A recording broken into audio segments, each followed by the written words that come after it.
Hello everyone, welcome to my YouTube channel. स्वागत है आपका मेरे चैनल इंग्लिश उपासना पर। आज मैं आपके लिए लेकर आई हूँ प्रोनाउन। आज हम सीखेंगे रिफ्लेक्सिव और एम्फेटिक प्रोनाउन क्या होते हैं। मैं बताने वाली हूँ आपको रिफ्लेक्सिव और एम्फेटिक प्रोनाउन के बारे में। कुछ लोगों को इनमें कन्फ्यूजन होता है, वो पहचान नहीं कर पाते कि रिफ्लेक्सिव प्रोनाउन कौन से हैं और एम्फेटिक प्रोनाउन कौन से हैं। तो आज आपका कन्फ्यूजन बिल्कुल क्लियर हो जाएगा। तो चलिए समझते हैं एग्जाम्पल्स के थ्रू कि रिफ्लेक्सिव और एम्फेटिक प्रोनाउन किसे कहते हैं और दोनों में क्या डिफरेंस होता है। वीडियो पर चलने से पहले प्लीज़ चैनल को सब्सक्राइब कर लीजिए और वीडियो अच्छी लगे तो इसको लाइक ज़रूर कीजिएगा। आपका एक लाइक हमें मोटिवेट करता है, इंस्पायर करता है अगला वीडियो बनाने के लिए। तो चलिए स्टार्ट करते हैं। रिफ्लेक्सिव और एम्फेटिक प्रोनाउन किसे कहते हैं, ठीक है। देखिए, रिफ्लेक्सिव और एम्फेटिक जब हम ऐड करते हैं रिफ्लेक्सिव प्रोनाउन, जब हम ऐड करते हैं सेल्फ को, ठीक है, समझिएगा मेरी बात को। जब हम ऐड करते हैं, व्हेन वी ऐड सेल्फ, किस में ऐड करते हैं सेल्फ को? माई में, योर में, हिम में और इट में।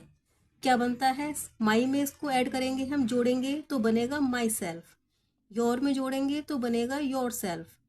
हिम में जोड़ेंगे तो बनेगा हिम सेल्फ और इट में जोड़ेंगे तो बनेगा इट सेल्फ, ठीक है। सेल्फ हम जोड़ते हैं एक वचन के लिए और सेल्फ्स इसको हम जोड़ते हैं बहुवचन के लिए। हम आर में जोड़ेंगे तो आर सेल्फ्स बनेगा, योर में जोड़ेंगे तो योर सेल्फ्स बनेगा, देम में जोड़ेंगे तो देम सेल्फ्स बनेगा।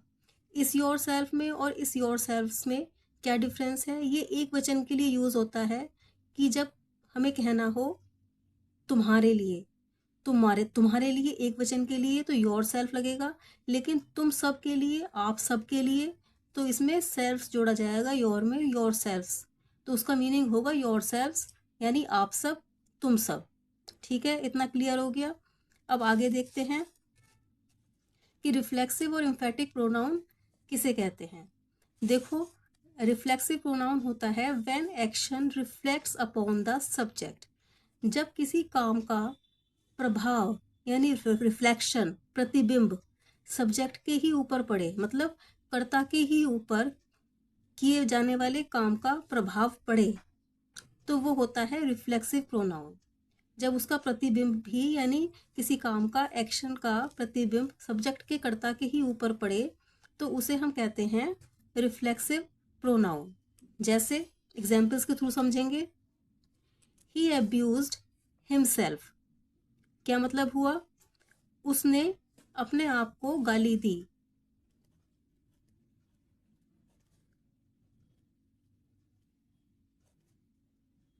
उसने अपने आप को गाली दी, तो इसका प्रभाव किस पे पड़ रहा है? उसने अपने आप को गाली दी, मतलब गाली भी तो वो अपने आप को ही दे रहा है, तो इसका प्रभाव किस पर पड़ रहा है? गाली का उसी पर पड़ रहा है। ही अब्यूज्ड हिमसेल्फ, उसने अपने आप को गाली थी, तो यानी गाली का प्रभाव किस पर पड़ रहा है? कर्ता पर ही पड़ रहा है। तो ये क्या हुआ? रिफ्लेक्सिव प्रोनाउन हुआ, ठीक है। दूसरा एग्जाम्पल देखते हैं। आई हर्ट माई सेल्फ, मतलब मैंने अपने आप को चोट पहुंचाई। क्या मीनिंग हुआ उसका? मैंने अपने आप को चोट पहुंचाई।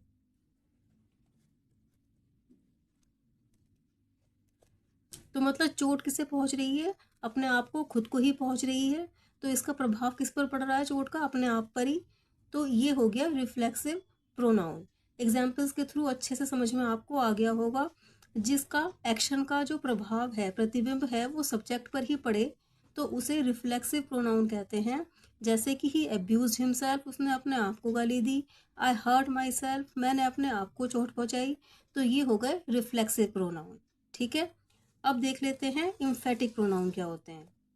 इम्फेटिक प्रोनाउन होते हैं जो कि जिस पर जोर डाला जाता है। देखिए, इम्फेसिस से बना है इम्फेटिक।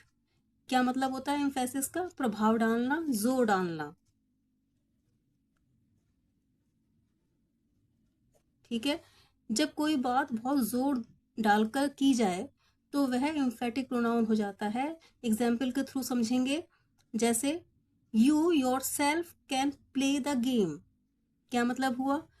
तुम खुद इस खेल को खेल सकते हो। You your self can play this game. तुम खुद इस गेम को खेल सकते हो। यानी मतलब तुम अपने आप, यानी जोर किस पर डाला जा रहा है? खुद पर, कि तुम अपने आप इस खेल को खेल सकते हो। तो यहाँ प्रेशराइज किया जा रहा है, जोर डाला जा रहा है। तो ये हो गया इम्फेटिक प्रोनाउन, प्रभावशाली बनाया जा रहा है। You your self can play this game.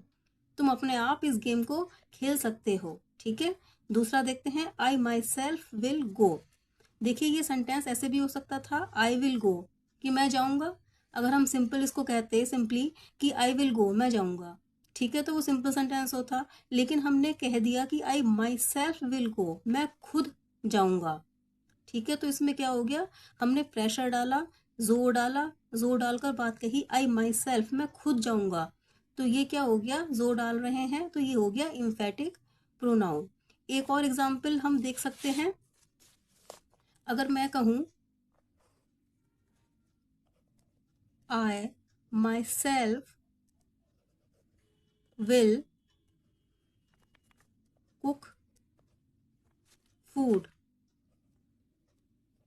I myself will cook food, यानी मैं खुद खाना बनाऊंगी। मैं इसको ऐसे भी कह सकती थी, I will cook food।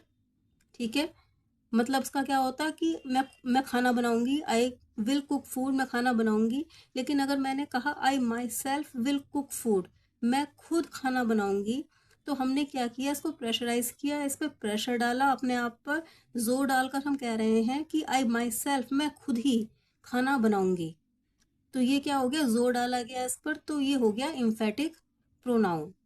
I hope आपको इसका डिफरेंस क्लियरली समझ में आ गया होगा कि रिफ्लेक्सिव प्रोनाउन वो होते हैं जिसमें किसी एक्शन का जो रिफ्लेक्शन है, प्रतिबिंब है, वो सब्जेक्ट पर ही पड़ता है। ठीक है, जैसे आई हर्ट माई सेल्फ, जैसे कि मैंने अपने आप को चोट पहुंचाई, तो इसका प्रभाव भी खुद पर ही पड़ रहा है। तो ये हो जाते हैं रिफ्लेक्सिव प्रोनाउन।